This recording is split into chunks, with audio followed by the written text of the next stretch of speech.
કેમ કે આપણે સંતો કહે છે संत राम के पूत हैं राम संत के जो न होते संत जगत में पूत संतोए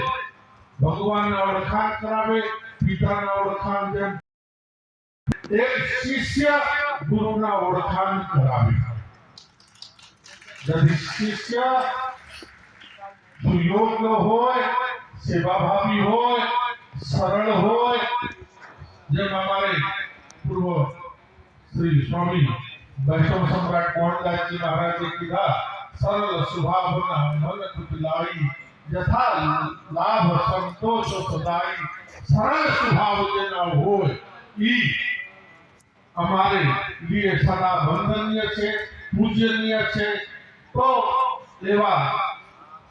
મહામંડળ ને ખૂબ યોગ્ય શિષ્ય અને હરિયોગતા તો હરિ છે ઓમ લાગેલા છે પ્રણવ છે જેના આદિ અંત નથી નામ પણ એમને પ્રાપ્ત થયા છે પંચ સંસ્કાર હોય એટલે એમને કાંઈ પણ ઘટે નહીં હવે આપણે આવા સુઅવસર પર પ્રેમથી એકવાર જયકાર બોલીશું લહેર કરો हमारा गुरुजी काठियावाड़ बुद्धश्याम बापू नाम से प्रख्यात ई कथा दिखा लहर है हमें पासा तरीके तो आप बदलने को एक आशीर्वाद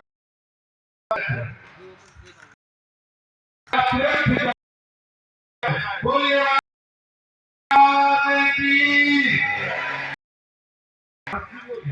बाकी तो कोई बोले नहीं है कहीं बोली आवाज तो आवाज ना आएगा कदाच તમે એમ લાગતા હો કે ભાઈ મોડું થઈ ગયું છે મોડું નથી થયું કમસે કમ 12:30 પછી જમવાનું હોય ને હજી તો ખૂબ ટાઈમ છે ભૂખમાં લાગ્યા હોય અને લાડવા તૈયાર છે એવા શુભ દિન પર અને જયરામ બાપાએ કંઈ ઓછું ના રાખે લાડવા તૈયાર છે પણ આપણે વ્યા ખોલ્યો વેકાર બોલજો અને એમ નહીં લાગતા કે અમે વેકાર બોલીએ તો ભગવાન બળ છોડના रणछोड़ सदा से जय गोपियों तो यहाँ सुधी किया विक्रम जन मना ब्रज ब्रज जैसी कोई मोटो होए तो ये ब्रज ना गुरु